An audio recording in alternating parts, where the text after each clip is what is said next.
So great, we'll start.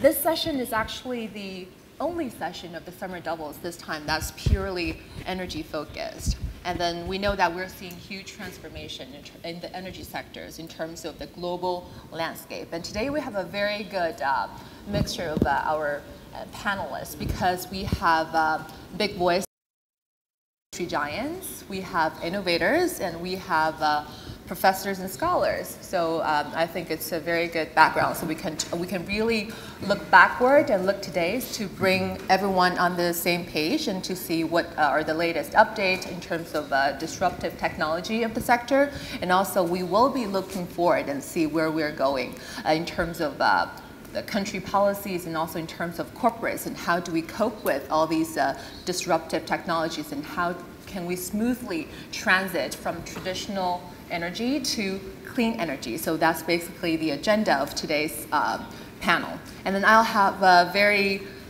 brief go around the room to introduce our dear panelists to everyone. So this gentleman, he's Mr. Jian Carrington. He's the Chief Executive Officer of STEM. Yeah, welcome. And this is Mr. Carsten Stöcker. He's head of a blockchain competence team, ENGIE, Germany. He calls himself the machine economy evangelist. So another innovator, I think, these two gentlemen. And Professor Boqiang, also an old friend, and then he's always very informative. And then Professor Boqiang is the Dean of China Institute for Studies in Energy Policy of Xiamen University. Welcome. And these two ladies, this is Miss Charlotte Roule, Chief Executive Officer of ENGIE China. Welcome. And this lady next to me, so Miss Xiaoping, she's the President of BP China. So yeah, I think after the very brief introduction, we do see that people are coming from very different backgrounds. We have innovators, we have traditional players. So I think from your, why don't we kickstart like this? Like from your respective industries, over the past year, what are some of the biggest disruptive technologies that you're seeing or you're looking into? Or what are some of the things that you think was not possible a year ago and it's now possible? So I'll start from our innovator. Okay, thank you. Yeah, I would say in the last 12 months, what we have seen in our business, and we build and operate the largest digitally connected network of energy storage solutions. It's really a software company, but what we see is the tremendous deflation of lithium-ion batteries, which is opening new markets literally daily. We also see rapid adoption at a utility level, and we're seeing that globally. And finally, customers are demanding the ability to participate in markets. They don't want to change their behavior, and they have to run their business day to day, but they do want to participate in markets and actually turn their business energy spend into a revenue stream. And companies like mine and others are focused on the analytics to enable that. So I would say that just more mass adoption in line with tremendous deflationary environment from a battery standpoint is really the big game-changing technologies in the environment we're seeing today. Right, so you're actually a service provider in terms of innovative technologies as a software company. That's right. In fact, it's a subscription model, software as a service model, and very much focused on the software platform, the analytics. Great, and Mr.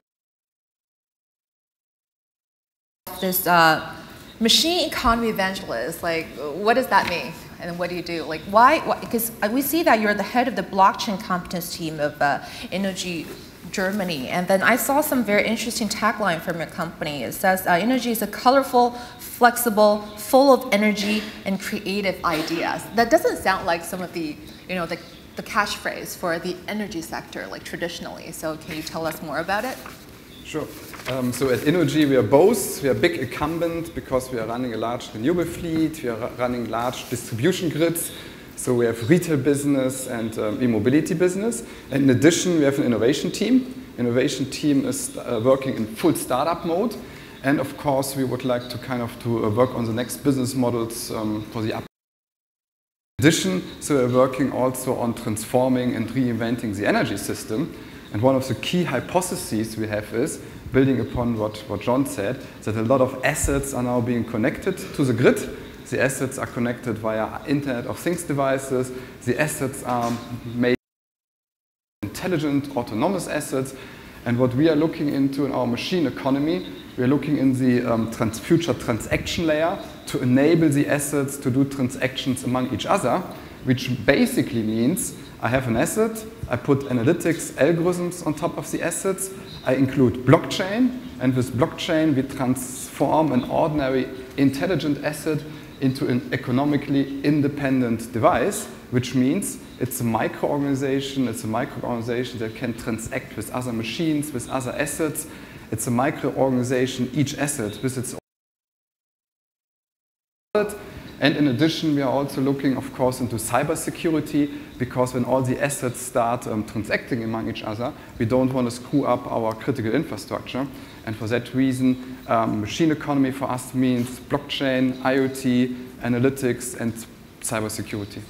Right, so we have innovative technologies like the intelligent battery storage, and there's technologies like blockchain. So we got, these are the keywords from our innovators.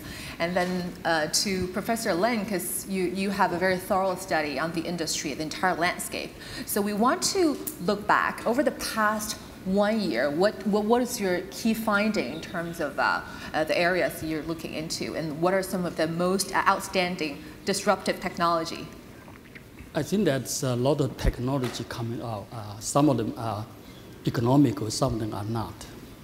But in my view, that the policy is play a very key transition, and also to adapt the new technology. China and energy company are trying very hard right now, not only to adapt itself to a new economy and also the demand pricing environment, but at the same time have to accept the idea that the new technology like renewables is coming in one way or all the traditional energy companies. But they have to do it. So in my view, that the how to respond to the reforms and policy changes in countries, particularly like countries like China, we are carrying out the electricity reform. At this moment, 20% of the electricity is traded at the market, which is never happened before. And we just announced the oil and gas sector reforms just a few weeks ago. And the green certificate is on the market right now. And next year, we are going to carry out the quota system, compulsory quota system for renewables. So all these are going to create a huge problem for the traditional energy company during the transition. But they have to adapt to it, because it is something that they have to accept it. But good policy and bad policy really created a problem for transition one way or the other. So we're hoping that we are going to look for the good policy and making the right choices. And Mr. Roule? So from a more of a traditional energy giant point of view. Actually, I think we are quite similar. So we have a sort of traditional world, I would say, but also we are embracing the change. And in that respect, ENGIE made a choice to step out of coal and oil. So this is not an easy choice, but this is a definite choice that we are going through. And we are, at the end of the day, stepping in energy transition, because it's really what we believe in. What I would see in terms of changes, in terms of technology, and maybe a bit further, if you allow me, about technology, one thing just to keep in mind, even if this is not something new as a technology, but renewable energy becomes more and more affordable. And to me, there is a market aspect that plays a role in the energy transition, and that push forward probably the fact of stepping out of coal, typically. I would say also that to support that, some solutions exist already to make energy transition a reality from right now. this being energy storage with the limits that we know, but still there are some research done on that, and it's progressing. I would also mention, not to be provocative, but I mentioned that we were stepping out of oil and coal, but we are not stepping out of gas. And gas is also part of the energy transition and even of the energy future, because it can really decrease emissions right now, CO2 emissions, with an immediate effect. And third, what I would see as a major trend and change is the stakeholders' engagement, stakeholders' commitment to the energy transition. So this is all about citizens asking still for green energy, but also big customers. I was recently in a discussion where people were wondering, but how can we make energy transition a reality? But us, as an energy company, we already have requests from our customers to have only green electricity supply. So this is happening. Citizens are getting organized, mayors also, so it's not only the state, it's also at the city level, and the C40 is an interesting initiative in that respect. So that's the three aspects I would see. Affordability of renewable, storage solution, and probably blockchain also to track, because stakeholders' commitment is getting higher and higher. Company level, because I read about that you actually stepped in solar business in China. Yeah, absolutely, that's right. In a very promising company called Unison, and we are very happy to support their development. This is also about development of young and promising companies in China. Very proud of that. Seems to be coping well with the transition. And what about BP China? So BP, you were asking questions.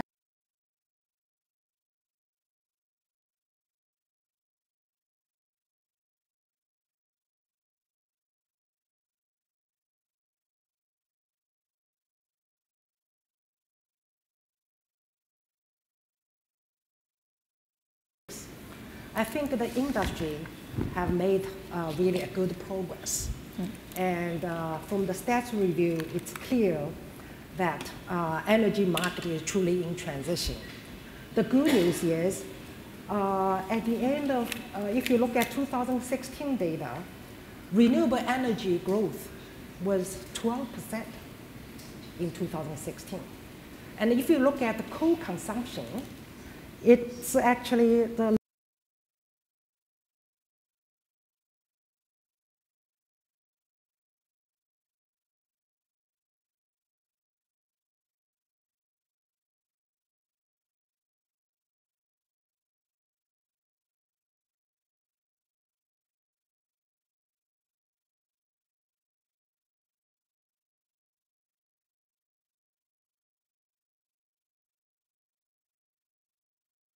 is enough, and the pace may need to be faster. So from that point of view, if we look at the achievement and say, what do we need to do more in order to meet with the Paris Agreement? I think BP, among oil and gas companies, we actually think there are six things we need to do better and to help with the energy transition. The very first one, I think Ernie mentioned as well, we want to expand the use of natural gas, because increase 1% of natural gas in power generation, in world power generation, can reduce carbon emission as much as 10% growth in renewable energy. So it's very, very significant. So last year you signed the shale gas production. Exactly, sharing, with the contract in CNPC, China, right? exactly. Yeah, we actually right now have 50% oil and gas ratio. We're going to increase to 60% gas, and we think that's a very important step. And the second one is, if you look at the energy efficiency, we try to also improve energy efficiency. In our own industry, we have PK plants in Zhuhai that actually has best technology for the industry, reduce the carbon emission by 95% as compared to other traditional technology, for example. And third one, of course, we want to help the consumers around the world to improve energy efficiency. And for example, loops. If we have good loops that can help energy efficiency, therefore will reduce carbon emission. And other things I think is also important. We talk about all this innovation technology. We want to invest more in the startups and the innovation companies that aims the development and the commercialization of low carbon energy. And this is kind of steps we want to help with energy transition. Lastly, but not least, BP really wants to expand the use of renewable energies. We actually, among the major oil and gas companies, we have the highest renewable energy business. We have wind power in the US, biofuel in Brazil as an example, and we'll continue to look into that possibilities. And this is how BP and many other oil and gas companies are taking the next steps to make sure we get to the energy transition agenda. Great, thank you. So we had a very brief around the room answers for the first round of questions. I guess just to let our audience, I think, know a little bit about the latest update of the industries, and also I think know a little bit about each and every one of your background. So now we can dive into some of the more detailed sectors. I think we talk about I think as Professor Lin pointed out, that it's difficult, but then the change, the transition from traditional energy to clean energy has to be made. So now let's talk about some of the challenges. And I think Charlotte, she talks about the renewable energies being affordable. So we talk about some of the cost curves, and then Mr. Carrington, you mentioned about like lithium ion, but then we see that the price really, I think, is huge fluctuations. Although it's been it has been going up for the past few years, and now it plunged. But then people still see, for example, the intelligent battery storage as an expensive technology. So where we are exactly, and then is there any challenges? Or I was reading that some people think it's already the mainstream in the US. Yeah, I think it's ready to go mainstream in a lot of areas in the world. There's a tremendous cost down. We saw in our business in 15 to 16, 70%.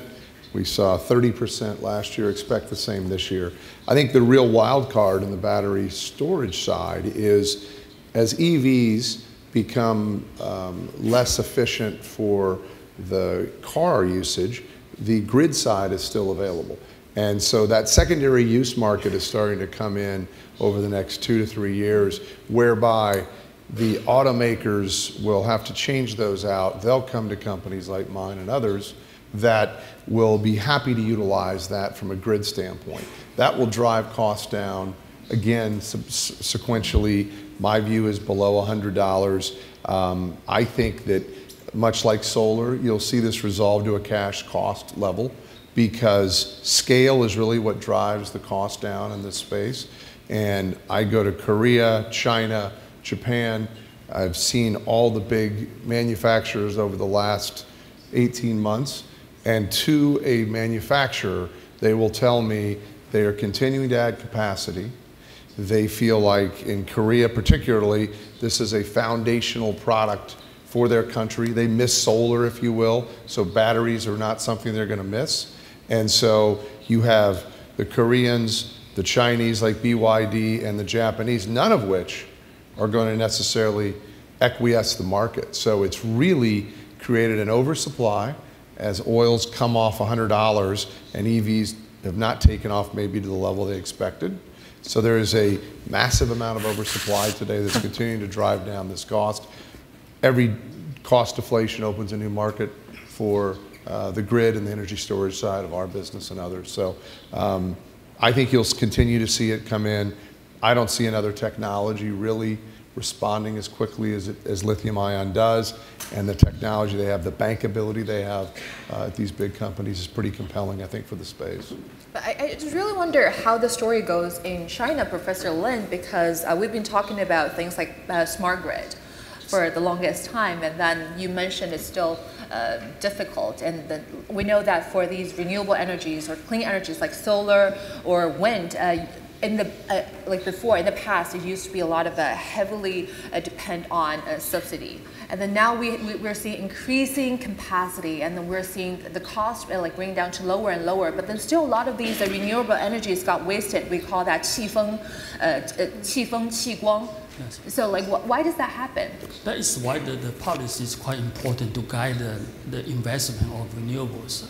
We spent enormous amount last year. In fact, for last 20 months, I think that there's a number 320 billion, something like that, in the renewables. Mm-hmm. But the reality is that generation hour very low. That's what we call about 气风气光. That's the reality.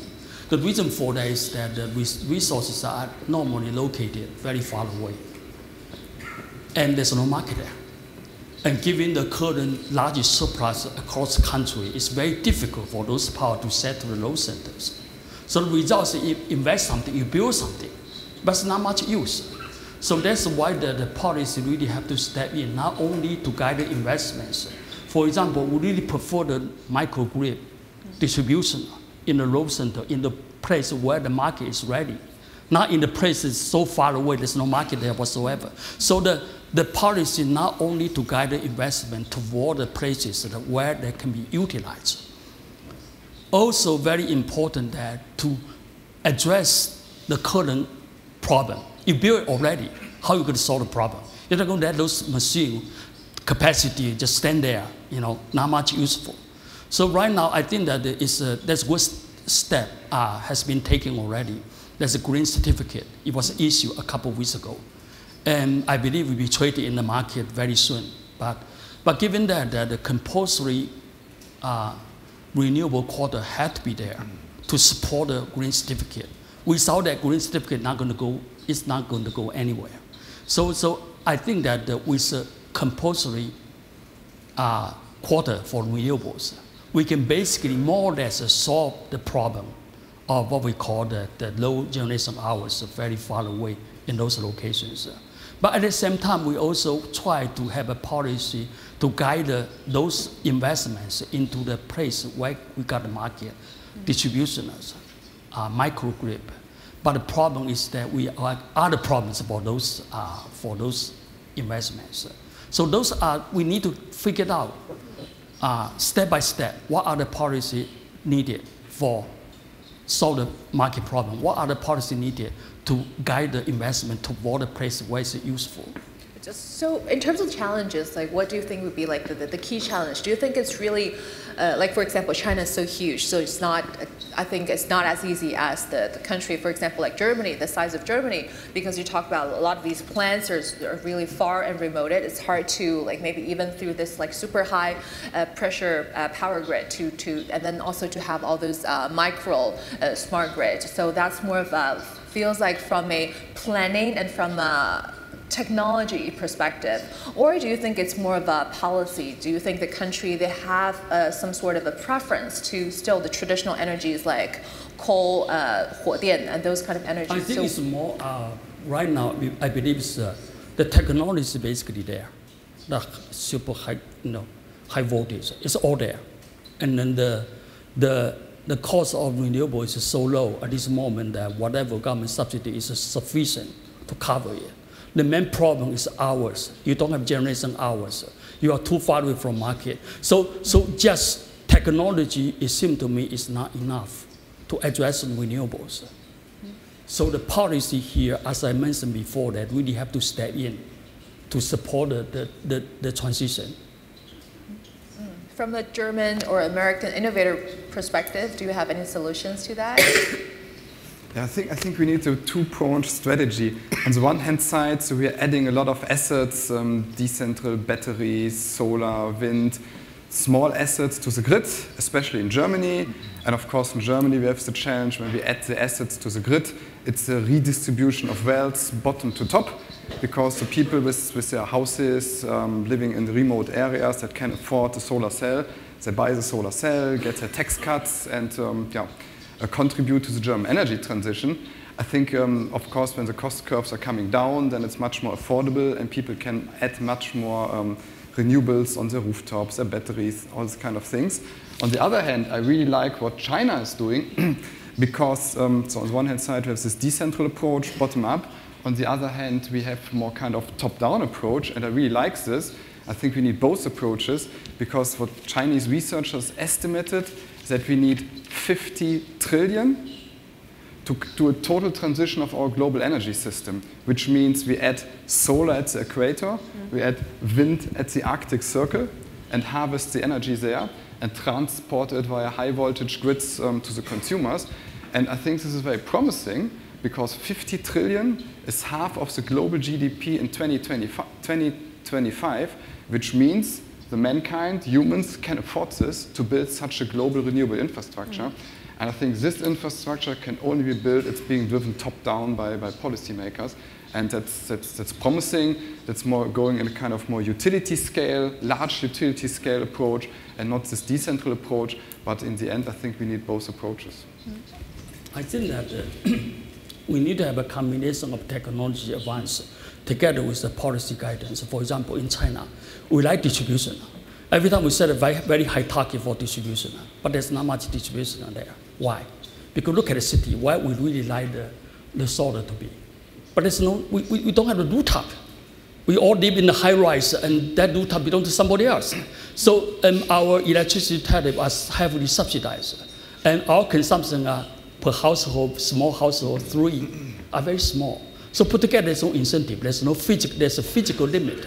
So to figure out how to really move the solar from very remote area, large ones, into distribution in the cities or nearby, we really need a policy to support and technology such that we can address the problem of just rooftop. Yeah, I agree. It's a policy technology combination for sure. I would say that we are seeing much more focus on storage becoming a virtual power plant in these buildings. So as you mentioned, there are more distributed resources on the grid. Wheeling power from a large solar field is challenging in many areas of the world. And so by utilizing a storage capability in buildings, it enables each of these buildings to become virtual power plants. In America, some of the most congested, oldest grids are our original first founded cities. So we're seeing a high adoption rate in those type areas. But yeah, the policy has to follow on very closely. And I would cite energy efficiency. There are no rules in 2/3 of the world.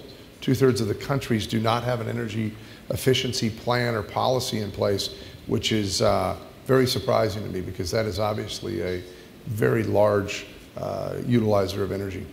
In terms of policy technology combination, I think it's also important to put a price on the carbon, because some of the renewables are still not as widely used because the cost is high. But if we put a price on the carbon, then the market force will play a much more economical and comprehensive way to help energy transition to lower carbon scenario. That will be more sustainable. And especially if it's an economically wide carbon price that we can all get into. I think this is one of the things that BP is really advocate for as well, because we think this will make the energy transition more sustainable. Incentive to use renewable energies will be there for us to make the transition more smoothly. Renewable or low carbon. So I fully agree with you. The carbon price is really of importance, because it's a strong signal that can be given at a central level. For the rest, I agree with what was said. We need a combination between technology and regulation. Regulation is very important. It may seem weird to say that in a moment where we are saying, well, we should sort of free energies, meaning that we should have more decentralized system, closer to the customer, closer to the actual need, and then more efficient. But at the same time, there is a risk, to my mind, if we go for at least completely off-grid solution, to have some pockets or area of people that would not be covered. I fully appreciate in that sense what is done in China with respect to poverty relief measures. It's really positive. This is something we jumped in through our affiliate, which you mentioned. But I think it's very important because the approach could be to say, well, we don't need big infrastructure anymore. And I agree with you, it's probably a combination of both. We still need to have something allowing to, at some point, balance the global energy needs. So carbon price, because it's a clear message, centralized one, and for the rest, we need to build together. And that might be my second message, actually. This is really something, I mean, none of us has the absolute answer. And to me, the interesting and important thing is to team up, to make sure that there is a constant dialogue for us as business with regulators, but also obviously with our customers, them being able also to express their point of view, because I mean, all relationships are sort of, I would not say biased, but I mean, there is a past behind, but that's together that we can build the energy world of tomorrow. Yeah, and actually I want to add on to what you talked about, because I think in the last round of the question you mentioned about Paris Agreement. We know that it's been in the headline news recently. I know that with the US withdrawing from actually, I think it's the first worldwide the worldwide deal to address global warming issues, and what are the implications to countries, like for other countries, like where do we stand right now, and then what are the implications for companies, like not only in the States and also companies around the globe, because I think in the past a lot of these companies, they've already invested heavily in terms of R&D to cope with, to adapt to all these, to Paris Agreement. So now, where are we? I think that's very interesting what you're mentioning, because actually this is an opportunity in a way. So this is obviously a very bad news, but as it happens, the governor of California immediately said that he would go on with his plan anyway. So in the United States, within public authorities, you have already voiced, and not the smallest one, providing that there could be smaller or bigger, that express themselves to support the Paris Agreement. Going back to the stakeholders' commitment to energy transition, I would mention that anyway, cities, citizens are committed to that we see that among our big customers, so the companies are not changing, they are still asking to have green energy. And actually you can see also that towards banks and funds, there is less and less, if not no, loan to I mean, coal project or that kind of thing. So the support from the financial industry is also withdrawing. And that, I mean, the momentum was created, and I think it's still going on. Yeah, I agree. Momentum has already been created. And for BP, we will continue our efforts and our commitment and focus in developing technologies, in making contribution to reduce carbon emissions. As you know, the COP21 Paris meetings commitments we already made, we will continue. Yeah, we are seeing optimism here. I really want to ask Jian, because if I quote Trump, he says the Paris Agreement is widely unfair to American businesses. So what do you think? And then he basically is saying that he wants to negotiate this new deal. And what kind of deal do you think that he will be negotiating? Yeah, you know, I'm disappointed in the decision. I think that, and there was a large faction of Fortune 500 CEOs that came out in favor of it and directly approached the president. But I think you have a very good point in that we don't have a national energy policy in the United States. It's state-driven. In California, where I live, the governor that you highlighted, I think California, if it were a standalone country, would be the 5th largest country in the world. And so since we don't have a federal energy policy, it's driven at a state level. So 80 to 90% of everything that goes on is at a state level. And that train has left the station. People are, the local legislation, the people, the businesses are committed. Very unclear as to what I think the president would try to negotiate around. I think it's positive that he did say he would like to restructure as opposed to just not revisit. So I'm encouraged by, I think, the fact that kind of we're on our way. but I would like to see them come back in. We're the second largest, first largest emitter. It's crazy to not have the U.S. part of this, and I think they'll find a path to get there again.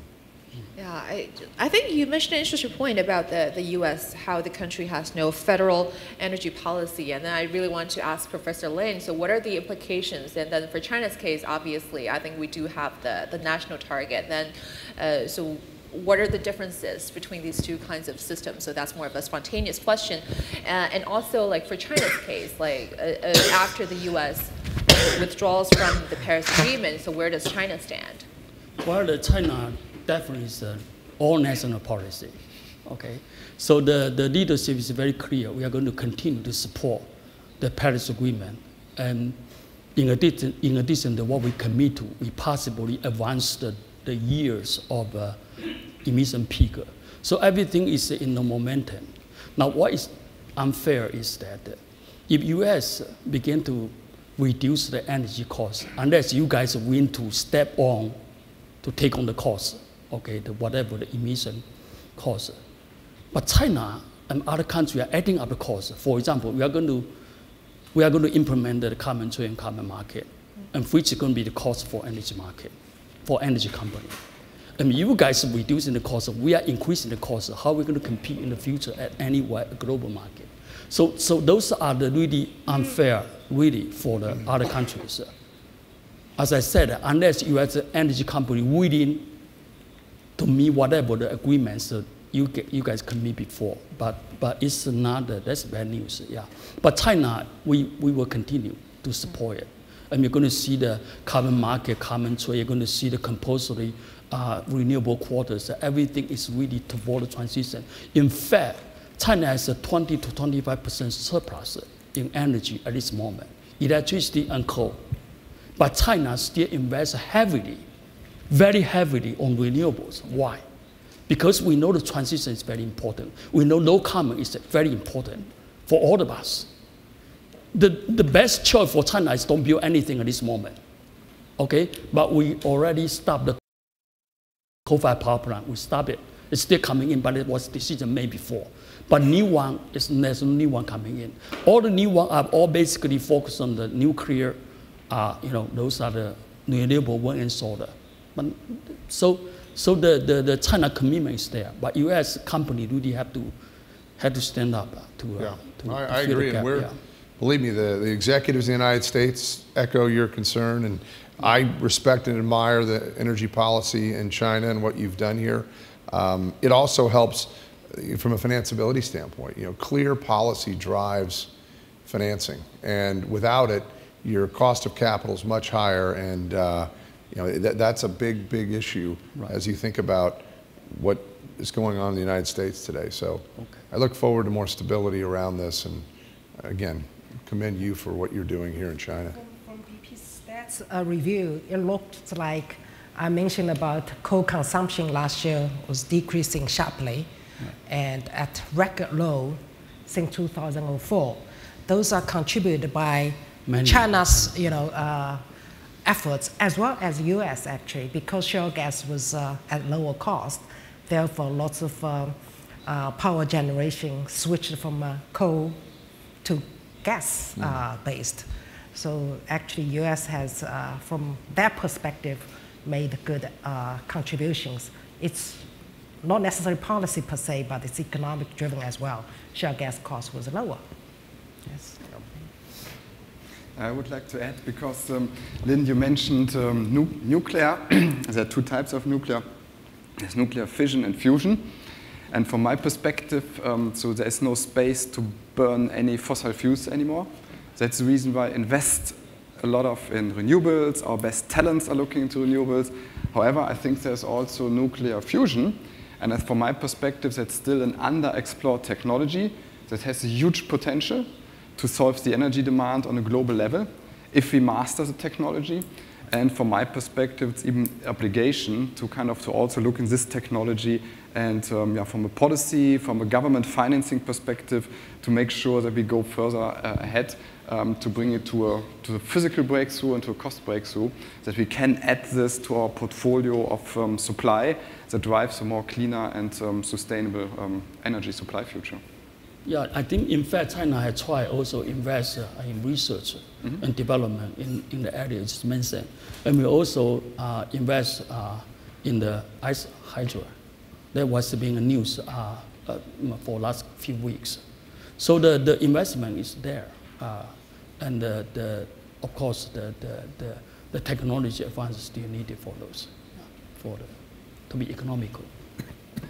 I think we still have nearly 20 minutes left for our panel, but then now actually I do want to open to the floor for a little bit and see if, like, so far anyone has any comments or any questions to particular panelists. So you can raise your hand and we can pass the mic to you and then let everyone know, like, what's your name, where you're from, and what your question is. And this gentleman.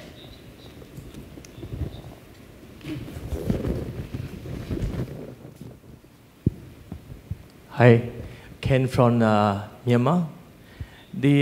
Where the Myanmar is emerging country where 65% of people do not have access to electricity. And right now we are almost zero in terms of coal-fired power plant, zero renewable. But in the next 5 years, I'm going to see more than 40% coal-fired power plant and still 0% renewable. So the reason is the benefit of those, the new technology, and the benefit of those disrupted business model, like the regional power trade, the rise of the distributed power supply, and the mini grid, are not actually available to the emerging country. If you compare that to India, you have 5 cents per kilowatt for solar, and if you come to Myanmar, it's 5 cents become 12 cents.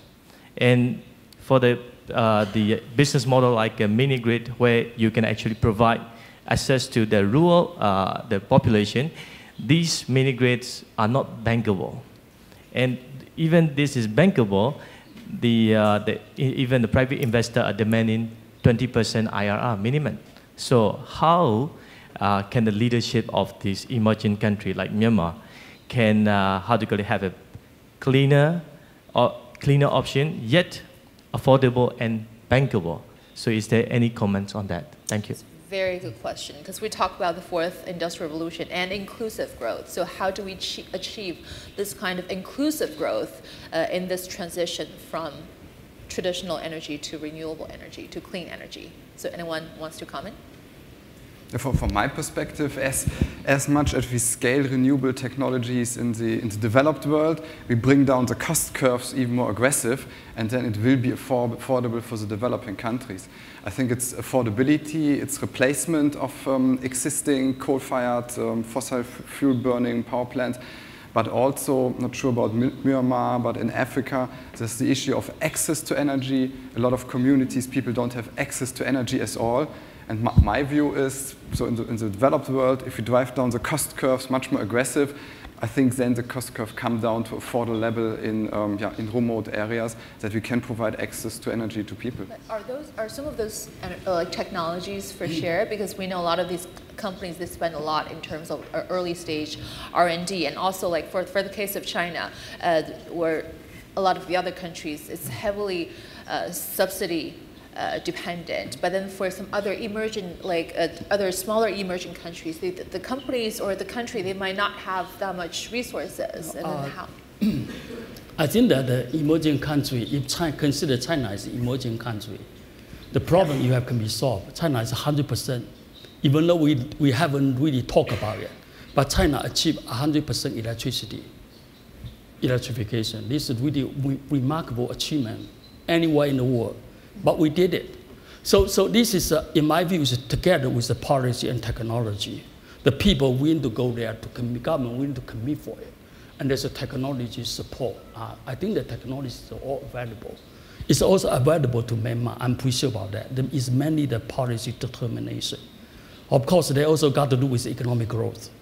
If you have a growth to support that, without growth, it's very difficult to do that. The reason China can achieve 100% is because of economic growth. But believe me, China is also emerging country, at least coming from emerging country. So that's workable. Yeah. I'm not sure, is there also like some sort of economy of scale? Because I'm not an expert, I'm just asking. So for countries of the size like China or that of Myanmar is probably different cases. So then for smaller emerging countries, like how do they really tackle this kind of problems? Well, people can argue from a different way. Sometimes a smaller country is even easier. Like Germany. No, but yeah, but you get what I'm asking. But you're right. The size of China does count, yeah, because it's always resource available for those remote, that's correct. Yeah. It's probably also about education, because when you look in doing energy transition, you need a lot of engineers, you need to make people aware that they contribute, that they pick up the topic of an energy transition, that they understand why it's important, that they accept also some limitations, because there's a lot of volatility in the grid. This might have impact to the energy security, and so it's all about education as well. I think the scale is there. Where it gets tricky in some countries like yours is, and you mentioned a 20% IRR, and the tenor is an issue probably. It's the policy piece that is probably inhibiting a lot of the opportunity for storage, wind, solar, which is unfortunate, but hopefully that will change. But yeah, the price of solar should be the same globally, but it's a policy discussion. And we saw that in India early days in solar as well. Very hard to get 20-year tenor. Who's the off-taker? How do you find a 20-year PPA in your home country? That's what the financing counterparties will look for, and until that's available, they'll go to every other market, unfortunately.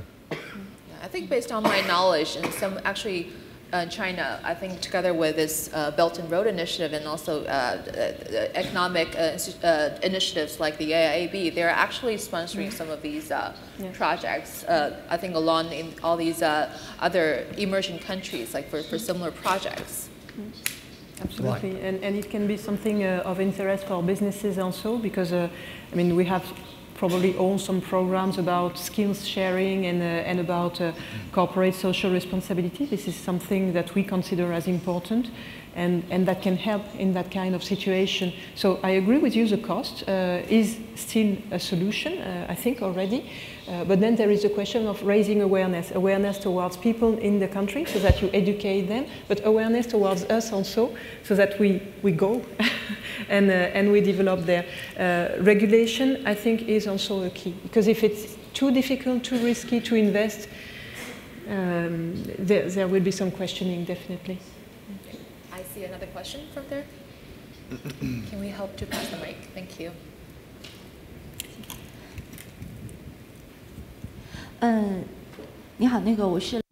Hi, good morning. I'm a journalist from Dalian.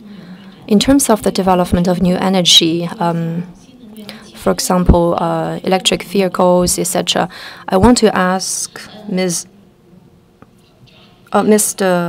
Carrington, because electric vehicles are very popular, but there are still problems. For example, mileage is very limited, and the power is limited, etc. And of course, now we do have some trade-offs. For example, you use both motor and also electricity, battery. So my question for you is that in US, but of course in US, you have another name for the electric vehicle. What is the status quo in terms of the development of electric vehicle, cars driven by new energy, and how far should we go until this whole problem is totally solved? Thank you. Perfect Chinese. Very, very limited. That was a little beyond my scope. Yeah, this is a journalist from Tianjin. Oh, sorry, I'm sorry. From Dalian, so it's a journalist from local media, and then she's actually wondering about this electric car and also hybrid car sector in the U.S. And then she's wondering about, so now like there's still some challenges in terms of navigation, the battery life, and all those I think different challenges. And then she's wondering where we are right now, and then she's asking like maybe. So down the road, in how many years do you think we can tackle all those respective problems? Specifically around EV adoption or integration of EV to the grid, or what is she? Cars, electric cars. Okay. Yeah, I think the number is 2 million today on the EV production, which is very, very minimal at a global level. I do think that, as I mentioned earlier, from a grid standpoint with regards to storage, there's an excellent opportunity for second use. So each of these EV auto company manufacturers will be utilizing our space as a throughput for that energy or battery that is no longer effective in an EV. But I think the adoption, the real question is going to be what's that comparison with oil, because as I mentioned, $100 oil EVs were very compelling. People in America at least look at the convenience versus the cost of fossil. And as more and more charging stations become prevalent, you really get an opportunity to see more and more adoption. I, fortunately or unfortunately, live in California, so it seems like every other car is an EV, so I feel like the adoption's massive, which I know is not the case at a global level. But I think over the next 3 to 5 years, you'll see more and more of it. Again, to me, it's an infrastructure discussion, and from a charging standpoint, that is the inhibitor that I see from, across the U.S. and maybe more globally. And Carsten, I think I read something about you guys have this Ethereum blockchain powered charging station for electric cars. Yeah. So you probably got something to say on that front. Yeah, so I mentioned I'm doing machine economy, and for us this machine economy when machines are doing transactions among each other in a fully automated way, in an optimal way with no intermediary in between. And this is where the blockchain comes in. So what we basically did, so we brought our electric vehicle charging pole fleet, the entire fleet across the entire country on a public blockchain. In addition, so we are bringing cars with a wallet on a blockchain or users with an app, which means we enable cars, maybe even autonomous cars, to do fully automated transaction with the charging poles. And this sounds like a little bit of technology. It's leading edge technology. It's technology that is available today. So we basically blockchainified the entire country of Germany by bringing all our charging poles to the blockchain, and it delivers a lot of benefits. A lot of benefits in terms of bringing transaction costs down, because in the end, blockchain is taking out any transaction costs. And today, if you compare the systems, we have expensive SAP systems, we have interfaces to banks, we have payment costs, we have roaming providers, and a lot of intermediaries. And what we are basically doing by digitizing the electric vehicle charging infrastructure, putting this on the blockchain, driving down the costs, we are pushing forward the adoption. And it's not only the adoption of public charging poles, and that's the beauty of the technology that we have today, because blockchain is a very democratic technology. It's empowering an authentic sharing economy. We are also enabling people to contribute their private charging poles at home, their parking lots, whatever they have, their assets, the private charging poles, to contribute this to the blockchain as well. So we have one transaction layer where every two parties who have never met before can do immediate transactions. If you compare it to today, this interoperability is not there. You have to do contracts, you have to sign up with a bank account, you have to sign up with a roaming provider, taking out a lot of intermediaries, enabling people to do immediate direct counterparty transactions, to fully automate this. And that's, from my perspective, a very powerful use case for the fourth industrial revolution. To enable the machine economy. Actually, I'm really curious about that technology, Ethereum, and also the huge fluctuation recently, but we have only like 5 minutes left, so I will go to our last question of that gentleman, because he has been raising hand, and then just a quick question, so we'll wrap up the panel. Hi, this is Jay. My name is Jay Chen. I work in Shanghai.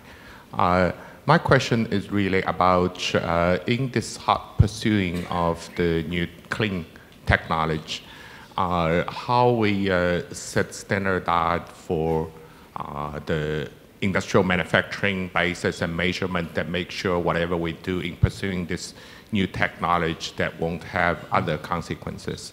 I just recall, in the heat of pursuing solar power, and a lot of those solar panels were exported from China, and visiting some of those manufacturing sites, and then there were some not so pretty situation.